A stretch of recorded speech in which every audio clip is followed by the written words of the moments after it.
Tarih Müzesi'nin yeniden Temuriylar tarixi muzeyining renovatsiyasi, mazmun mohiyati va kontentini yaratish ustida 24 soat davomida tinimsiz ishladik. Bu jarayonda ham Turkiyadan kelgan tajribali hamkasblarimiz, ham o'zbek do'stlarimiz bilan bir tanu bir jon bo'lib hamkorlik qildik. Avvalgi loyihalardan orttirgan tajribamiz va o'zaro hamjihatligimiz tufayli ishni juda tez va sifatli yakunlashga muvaffaq bo'ldik. Muzeyning eski holatini ko'rganlar bu yerdagi o'zgarishlarni darrov payqashadi.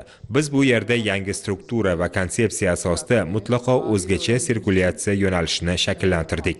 Asosiy zalning yuqori qismidagi tomosha maydonchasidan qaraganda to'liqligicha ko'rinadigan mahobatli Temur xaritasini yaratdik va har bir bo'limda interaktiv raqamli ekranlar orqali ma'lumot olish imkonini beruvchi maydonlar barpo etdik. Muzeyni xronologik tartibda loyihalashtirib, har bir zal va davrning mazmun mohiyati hamda kontentini o'z ichida tushuntirib berilishini ta'minladik. Asosiy e'tiborimizni yoshlar va talabalarga qaratganimiz sababli raqamli texnologiyalar imkoniyatlarini yanada kengaytirdik. Qisqa aytganda, muzey endi haqiqatdan ham yoshi qari uchun qiziqarli maskanga, boy tariximizning eng yorqin sahifalarini ko'rsatib beradigan dargohga aylanganini aytishdi. Bu yerga kelganlar. muzeyga ham biz oldik.